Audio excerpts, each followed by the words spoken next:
Welcome back, Busy Bees. Welcome to our Read Aloud. Today we are going to read a story called A Lion on the Path. What can you tell me about lions? What do you know?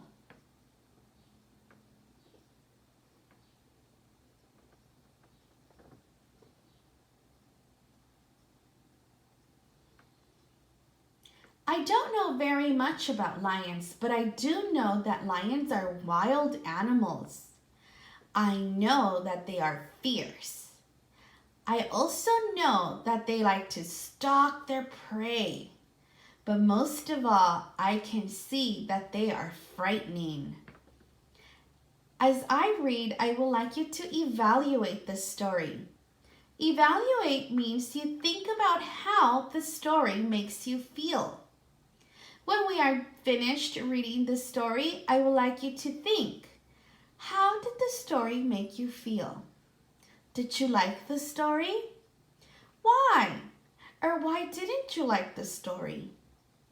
I would also like you to draw a conclusion. Good readers often use what they know to figure out what happens in the story. I know that this story is about a fierce lion.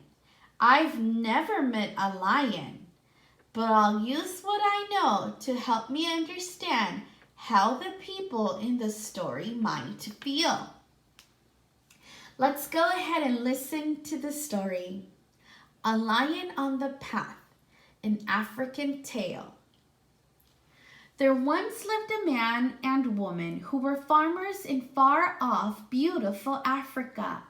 Now, even though their farm was very small and the man and woman had to work hard to make a living, they felt very lucky.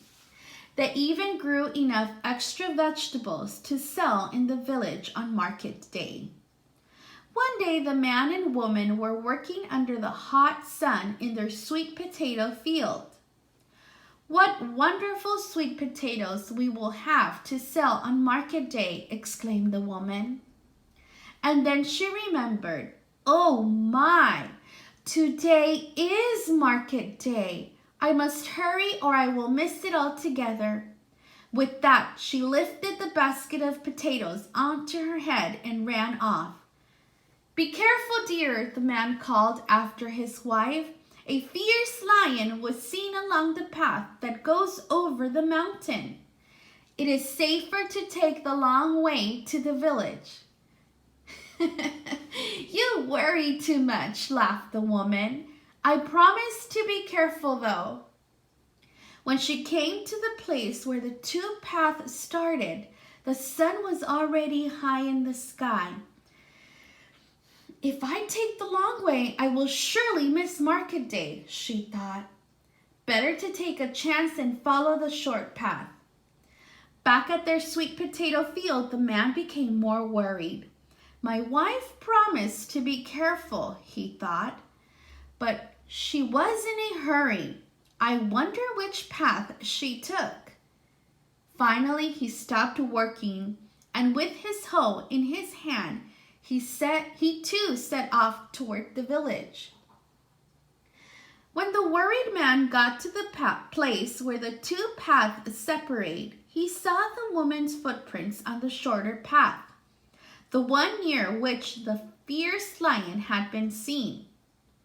As he followed her footprints, he saw the basket with all the sweet potatoes tumbled about on the path.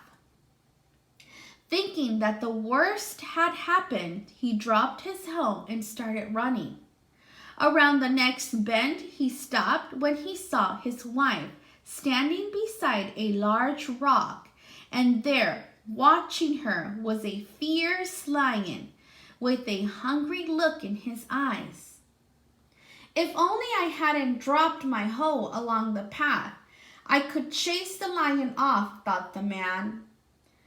"What can I do to save my wife now?" Then the man remembered he still had his imbira hanging from his belt there where he always kept it. Let's go ahead and stop for a minute here to ask ourselves the question, what is an Embera? What do you think it is? Could it be a rock or a big stick? Let's listen to find out. An Embera, dear listeners, is an African musical instrument, like a very small piano. I guess I was wrong about the rock. A musical instrument. How could this help the man? What do you think?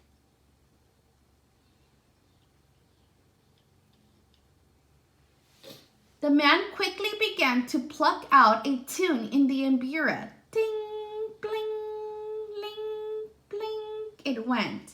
The music startled the lion, and it looked towards the man, fascinated with the sound. Quick, the man whispered to his wife, run to the village. The woman ran towards the village. Now the man wanted to run after her, but the lion crept towards him. And each time the man stopped playing the Embera, the lion began to growl. So the man stood very still and continued to play until his thumbs were sore. Just then a small voice said, I've always wanted an Embera. It whispered, if you give me yours, I'll play it so you can get away. The man looked down and there was a rabbit. Wait a minute, a rabbit? How could a rabbit help? Do you think a lion would be afraid of a rabbit?